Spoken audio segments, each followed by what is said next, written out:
নমস্কার সুপ্রিয় দর্শক শ্রোতা সকলকেই স্বাগত হিন্দু লাইফস ম্যাটার ইউটিউব চ্যানেলে। দর্শক, মমতা যে একটা ড্রামা কুইন এটা কিন্তু মানুষ জেনে গেছে এবং এই কারণেই বেসিক্যালি তার মিথ্যার সাম্রাজ্য ভেঙে পড়েছে। অ্যাপাং ওপাং ঝপাং এই জিনিসগুলি মানুষ আর খায় না। বাংলায় বহু বছর ধরে একটা গল্প তারা চালিয়েছে, সেটা হলো মমতা একজন ত্যাগী নেত্রী, একজন অতি সাধারণ মহিলা যিনি বেতন নেন না, চটি পরে চলেন, সাদা শাড়ি পরেন আর কবিতা লিখে ছবি বিক্রি করে বা ছবি এঁকে বই বিক্রি করে তার জীবন চালায়। কিন্তু আজকের মানুষ প্রশ্ন করা শুরু করেছে, এই অ্যাপাং ওপাং ঝপাং দিয়ে কত টাকা তিনি কামিয়েছেন। তিনি কবি, লেখক, শিল্পী, চিত্রকর সব কিছুর এক বিশাল প্রতীকে পরিণত করেছিলেন বা চেষ্টা করেছিলেন, যে বিশাল মেধা তার। তিনি এই যে বিভেদের রাজনীতিতে পাকওয়াস, প্রচণ্ড রকমের বিদ্বেষ তিনি ছড়িয়েছেন পশ্চিমবঙ্গে। যারা তার এই ন্যারেটিভের বিরোধিতা করেছে তাদেরকে ফ্যাসিস্ট বলা হতো, আর যারা প্রশংসা করবে তাদেরকে বলা হতো বাংলার মুখ, বাংলার সংস্কৃতির রক্ষক। এবং বুদ্ধিজীবী বা বুদ্ধি বেচে যারা খেত আর কি, তাদের অনেক ভূমিকা ছিল এই এরকম একটা ন্যারেটিভ তৈরি করতে। এই তথাকথিত বুদ্ধিজীবী, শিল্পী, সাহিত্যিক, অভিনেতা ক্ষমতার অলিন্দে জায়গা পেয়েছে বা জায়গা পাওয়ার জন্য এই মমতার স্তুতি করেছে। মমতার কোনো বই কেউ পড়েছে কিনা আমি জানি না, বা যতটা আমরা মিডিয়াতে দেখেছি এতে মানে সাহিত্য মূল্য বিন্দুমাত্র নাই। আমরা সেরকম অনেক স্তুতিবাক্য শুনেছি। আজকে আপনাদেরকে দু একটা ভিডিও দেখাবো, ছোট ছোট ক্লিপ সেই স্তুতিবাক্যের, এবং একই সাথে দেখাবো যে মমতার প্রতিভার যেই মানে ফেরিস্তি আপনারা দেখবেন। মমতার কারণে বাঙালি, ভারতবাসী এবং এই মখলুকাত যাকে বলি আমরা, বিশ্ব চরাচর, তা ধন্য হয়েছে। তাকে তার কাজ করতে দিন। আমি বলবো কবি হিসেবেও উনি বড় মাপের কবি। গানের তো তুলনা নেই। যখন উনি থাকবেন না তখন তার গান বাজবে কিন্তু বাঙালির ঘরে ঘরে, এটা আমার দৃঢ় বিশ্বাস। আর আমি সাধারণত ভুল করি না, ভুল হয় না আমার। জীবনানন্দকে আমি 16 বছর বয়সে আবিষ্কার করেছি, আমি মফস্বলে থেকে আবিষ্কার করেছি। জীবনানন্দকে যদি চিনে থাকি তাহলে মমতা বন্দ্যোপাধ্যায়কেও চিনছি। একবারই পৃথিবীর চান্স, একবার মাত্র, ওয়ান চান্স।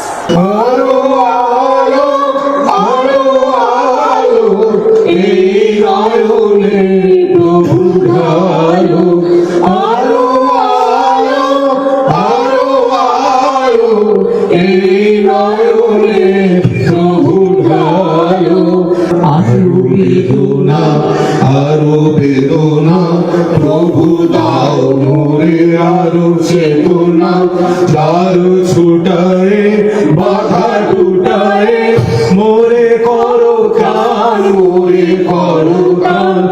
আরো মেরেছে, আমাকে ধাক্কা দিয়েছে, মেরেছে এবং সিআরপিএফের সামনে আর পুরো বাইরের গুল ভর্তি করে রেখে দিয়েছে।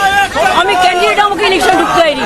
এবং আমাদের বাংলার তথাকথিত বুদ্ধিজীবী সমাজ, যারা নাকি বুদ্ধি বেচে খায় আর কি, এদের বড় অংশ মমতাকে নিয়ে এমন একটা ইমেজ তৈরি করার চেষ্টা করেছিল জনমানসে, যে সেটা আজকে কিভাবে ভেঙে পড়েছে দেখছেন। তাকে আদালত চত্বরে চোর চোর, পিসি চোর, ভাইপো চোর শুনতে হচ্ছে।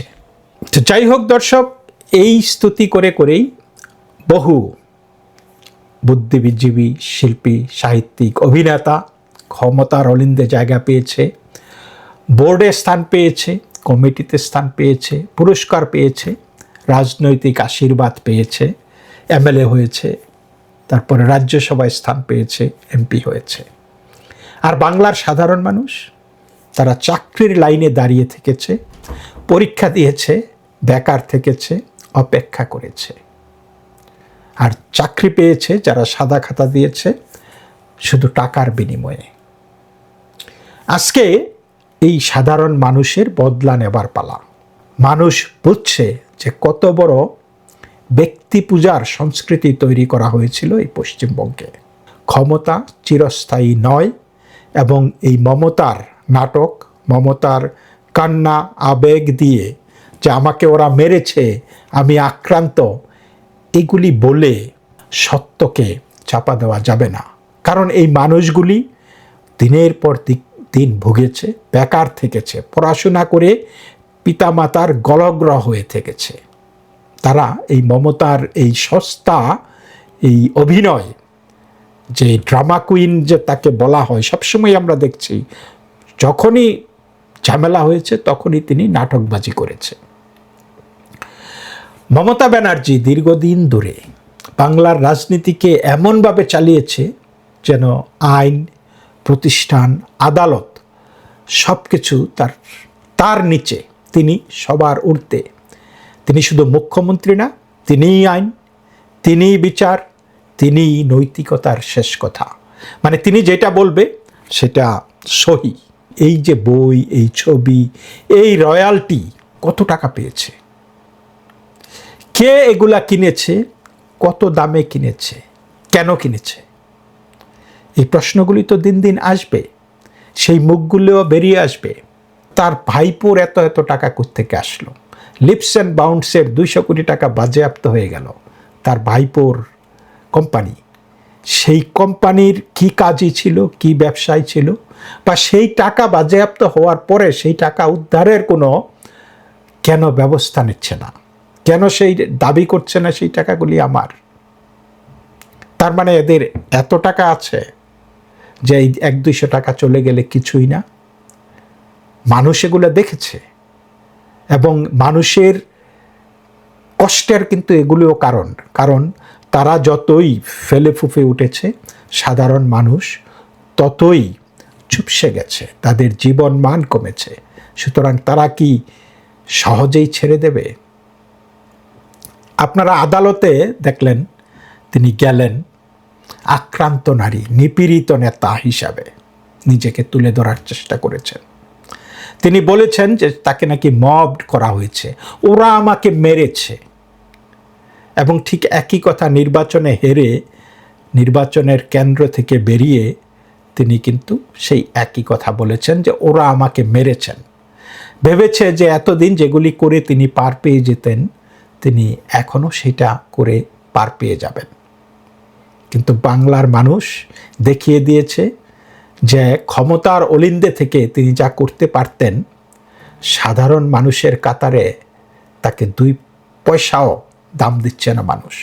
তিনি শুধু পতিত সরকারি না, তিনি একটি পতিত চরিত্রের মানুষও জনগণের কাছে। আজকে তিনি এই আদালতে গিয়ে বিচার চাচ্ছেন, কিন্তু মানুষ কি ভুলে গেছে যে এই কলকাতা হাইকোর্টের সামনে বিচারপতিদের বিরুদ্ধে তিনি পোস্টার লাগিয়েছিলেন। বিচারপতিদের কার্যত অবরুদ্ধ করা রাখা হয়েছিল, আদালতকে রাজনৈতিক চাপে রাখার চেষ্টা হয়েছিল। তখন কোথায় ছিল আইনের প্রতি তার এই শ্রদ্ধা? আর যখন মানুষ চোর বলছে এবং সঙ্গতভাবেই চোর বলছে, তখন সেটাকে সহ্য করা কঠিন হয়ে যাচ্ছে তার জন্য। কিন্তু এই ক্ষোভ কি হঠাৎ করে তৈরি হয়েছে? এর মধ্যে আবার বার কাউন্সিল অফ ইন্ডিয়া পেজকি লাগাই দিছে। তারা বলেছে, তারা জানতে চেয়েছে কলকাতা বার কাউন্সিলের কাছে যে এই মমতা ব্যানার্জির বৈধ আইনজীবী হিসাবে এনরোলমেন্ট বা কার্যকরী ক্রেডেনশিয়াল আছে কিনা। অর্থাৎ এতদিন যিনি নিজেকে আইনের ঊর্ধ্বে ভাবতেন, এবার তাকেও আইনের সামনে কাগজ দেখাতে হতে পারে। তা এইটাই খুব আইরনি, ভাগ্যের নির্মম পরিহাস। যিনি বহু বছর প্রতিষ্ঠানকে চাপে রেখেছেন, আজ তিনি প্রতিষ্ঠানের প্রশ্নের মুখে। আজ যখন মানুষ চোর বলছে তাকে, তৃণমূল চোর, ভাইপো চোর, তৃণমূলের সব চোর, তখন মানে তার মাথায় আকাশ ভেঙে পড়েছে। কিন্তু তিনি গালিগালাজের জন্য যদি কাউকে নোবেল দিতে হয়, আমি তো বলবো মমতা ব্যানার্জিকে দাও। জয় শ্রীরাম বলার কারণে শুধুমাত্র তিনি গাড়ি থেকে নেমে চটি হাতে তেড়ে গিয়েছেন। তিনি পাড়ায় মহল্লায় হামলা চালিয়েছেন তার বাহিনী দিয়ে। আজকে যখন জনতার কাতারে তিনি, তখন তিনি সেই জনতার কথাগুলো কেন নিতে পারতেছেন না? মানুষ তো 15 বছর তাকে সহ্য করেছে। বাংলার ইতিহাসে সবচেয়ে বড় চাকরি কেলেঙ্কারির সময় কে ক্ষমতায় ছিল? কার আমলে পরীক্ষায় ফাঁকা খাতা জমা দিয়েও চাকরি হয়েছে? কার আমলে হাজার হাজার যোগ্য প্রার্থী বঞ্চিত হয়েছে? আজকে মানুষকে বেতন ফেরত দিতে হচ্ছে এবং সুদ সহ। এতে করে কি হয়েছে জানেন? তারা তো ঘুষ দিয়েছে, লক্ষ লক্ষ টাকা ঘুষ দিয়েছে। আর এই যে এত বছর ধরে মানুষকে টাকা জমিয়ে রেখেছে, যেই বেতনগুলি পেয়েছিল তারা খরচ করেছে, বাড়ি করেছে, পরিবারের জন্য বাচ্চাদেরকে পড়াশোনার খরচ দিয়েছে, চিকিৎসার খরচ দিয়েছে, কত কিছু খরচ দিয়েছে। আমি তাদের প্রতি সহানুভূতিশীল যে এতগুলো মানুষ, কিন্তু তাদের জীবন শেষ হয়ে যাবে। ইতিমধ্যে অনেকের পরিবার ভেঙে গেছে, সম্মান তো চলেই গেছে সমাজে তাদের। চিন্তা করতে পারেন এতগুলো টাকা সুদ সমেত ফেরত দেওয়া, কিন্তু এইটাও তো প্রয়োজন ছিল। তা না হলে আইন কিভাবে প্রতিষ্ঠিত হবে? তা না হলে যেই ভুক্তভোগীরা মেধা যাদের ছিল, সেই মেধাবী ভুক্তভোগীরা পরীক্ষায় পাশ করেও চাকরি না পাওয়ার যন্ত্রণা, অনেকে হয়তো চাকরি পায় নাই, অনেকে হয়তো মানসিক সমস্যায় ভুগতেছেন, তো সেই মানুষগুলির প্রতি তো অবিচার হবে, তাই না? পশ্চিমবঙ্গে একটা মেসেজ যাবে যে ভবিষ্যতে যাতে কেউ ঘুষ দিয়ে আর চাকরি না নেয়, অন্তত আইনের একটা ভিত্তি তৈরি হবে। কিন্তু একই সাথে এই যেই মানুষগুলি চাকরি পেয়েছিল ঘুষ দিয়ে এবং চাকরি চলে যাচ্ছে অযোগ্য হবার কারণে, তাদের প্রত্যেকের উচিত ঘুষের টাকাগুলি সুদে আসলে, মানে অনেক টাকা তো ঘুষ এবং অনেক দিন ছিল, সেই সুদে আসলে যাকে দিয়েছে তার কাছ থেকে আদায় করা, সেই দলের কাছ থেকে আদায় করা, এবং সেটা মমতা বন্দ্যোপাধ্যায় পর্যন্ত যদি পৌঁছে সেটা প্রকাশ করা। যারা টাকা নিয়ে চাকরি বিক্রি করলো তাদের রাজনৈতিক ছায়াটা কারা, সেটা প্রকাশ করা উচিত। এবং এই মানুষগুলি একমাত্র জানে, ভুক্তভোগীরাই আজকে যারা আবার ভিক্টিমাইজ, মানে প্রথম ভিক্টিম হয়েছে যারা মেধাবী চাকরি বঞ্চিত, আর দ্বিতীয় ভিক্টিম হয়েছে যাদেরকে এই টাকা ফেরত দিতে বলা হয়েছে। সুতরাং এদের দায়িত্ব যে এইখানে ভিলেন কারা আছে, কাদের কারণে এটা ঘটেছে, এটা তাদের নাগরিক হিসাবে দায়িত্ব, তাদের নৈতিক দায়িত্ব। আমার মনে হয় তারা যদি কোঅপারেট করে, maybe government will do something for them. মানে এটা একটা বিশাল সংখ্যা এবং এতগুলি মানুষের জীবন এইভাবে তছনছ হয়ে যাওয়াটা এটা কাম্য নয়। সেটা অবৈধ হয়েছে, বাট আই ডোন্ট নো, মানে অনেকেই আমাকে বলবেন যে আমি অন্যায়কে সাপোর্ট করতেছি, বাট একটা প্রচলন যখন দীর্ঘদিন ধরে চলে যায় 20, 30, 15 বছর, তখন সেইটাও কিন্তু একটা প্রথা হিসাবে দাঁড়ায়, সেটা অবৈধ হলেও আমি মনে করি আর কি। এখন সবচাইতে ভয়ঙ্কর বিষয় হলো যে এই পুরা ব্যবস্থাটাকে এমনভাবে চালানো হয়েছে, মানুষকে প্রশ্ন করতে দেয় নাই, আন্দোলন করতে গেছে মার খেয়েছে, তো বলতো সে বিজেপি, সে গণতন্ত্রের শত্রু, সে কমিউনাল, আক্রান্ত হতো। এই বিভাজনের রাজনীতি বহু বছর ধরে চলেছে। একদিকে তিনি নিজেকে সেকুলার বলে থাকেন, অন্যদিকে প্রকাশ্যে আল্লাহ আর ঈশ্বরের নামে শপথ নিয়ে আবেগের নাটক করেন। আমরা দেখেছি মুখ্যমন্ত্রী হিসাবে তিনি যখন শপথ নেন, তিনি বলেন আমি ঈশ্বর ও আল্লাহর নামে শপথ করিতেছি। তো ঈশ্বর এবং আল্লাহ কি দুই জিনিস? তো এই যে হিন্দু মুসলমান বা অন্যান্য ধর্মাবলম্বীদের সাথে যে এত মারামারি হচ্ছে, তাহলে ঈশ্বর আর আল্লাহর মারামারিটা হচ্ছে না কেন? মানে তিনি তো সর্বধর্মের সমন্বয়ে বিশ্বাস করেন না। তিনি যদি সর্বধর্মের সমন্বয়ে বিশ্বাস করতেন তাহলে শুধু ওই দুইটা নাম কেন? খ্রিস্টানদের গড কোথায়? জিজাস ক্রাইস্ট কোথায়? বৌদ্ধ কোথায়? শিখদের গুরু কোথায়? আরও তো আছে। তবে তিনি যে এই যে নাটকবাজি করে করে মানুষকে বিভাজিত রেখে একটা তার ক্ষমতা চিরস্থায়ী করার চেষ্টা করেছেন, সেটা তো ভুলে যাবার না। কারণ তিনি এই নীতি নৈতিকতার ধারেননি। তিনি ভোটের মঞ্চে মানে একটা রাজনৈতিক থিয়েটার তিনি চালিয়েছিলেন, আর কিছু নাই। তিনি বহুবার সংখ্যাগরিষ্ঠ হিন্দু সমাজকে ভয় দেখিয়েছেন। তিনি বলেছেন একটা সম্প্রদায় যদি ঐক্যবদ্ধ হয় তাহলে হিন্দুরা টিকে থাকতে পারবে না, এই ধরনের কথা তিনি বলেছেন।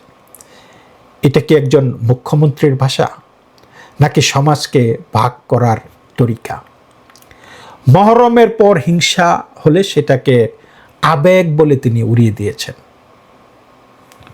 সন্ত্রাস হলে বলছে এটা তাদের ধর্মীয় অনুষ্ঠানে এই একটু হবে, এটা আমাদেরকে মেনে নিতে হবে।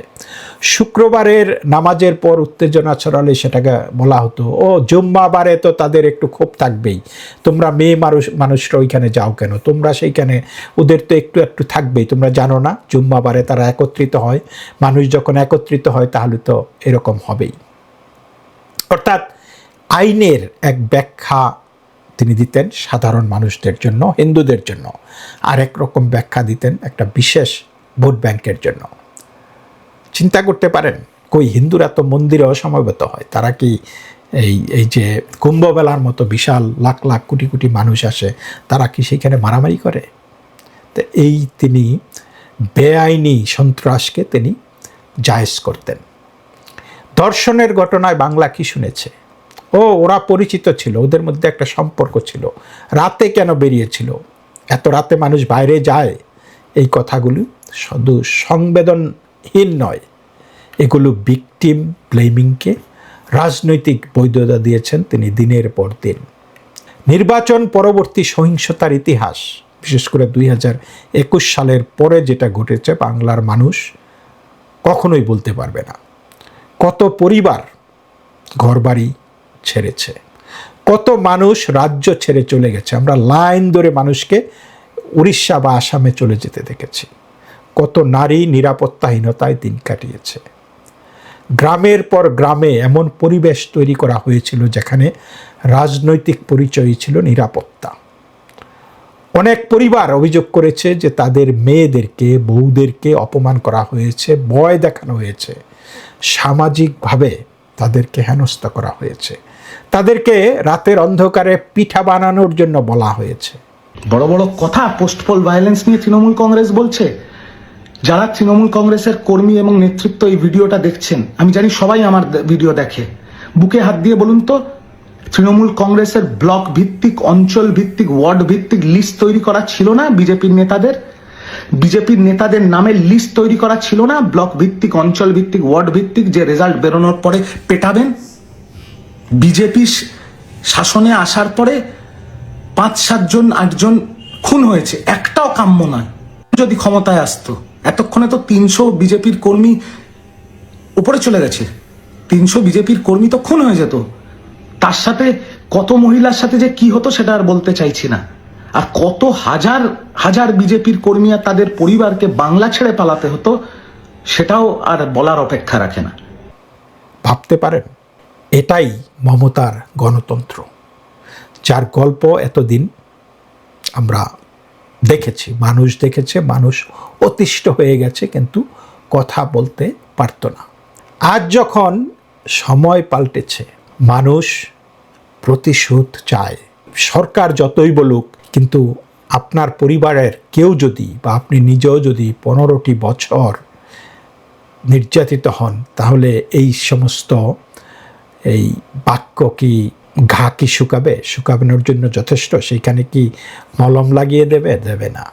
মানুষ মমতার আমলে কোনো নির্বাচনেই ভোট দিতে পারে নাই, এবং এইবারই যখন সুযোগ পেয়েছে মানুষ প্রথমবার অনুভব করেছে যে প্রশাসনিক ব্যবস্থা সঠিক এবং তাদের ভোটটা কাউন্ট হবে, এবং তারা হাত ভরে বুক ভরে ভোট দিয়েছে, বিজেপিকে ক্ষমতায় এনেছে, এই মমতা ব্যানার্জিকে বিদায় করেছে।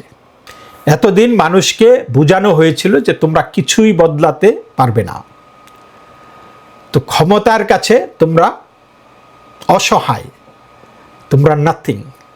কিন্তু ইতিহাসের নিয়ম আলাদা, যখন মানুষ ভয় হারিয়ে ফেলে তখন সবচেয়ে শক্তিশালী ক্ষমতাও কাঁপতে শুরু করে।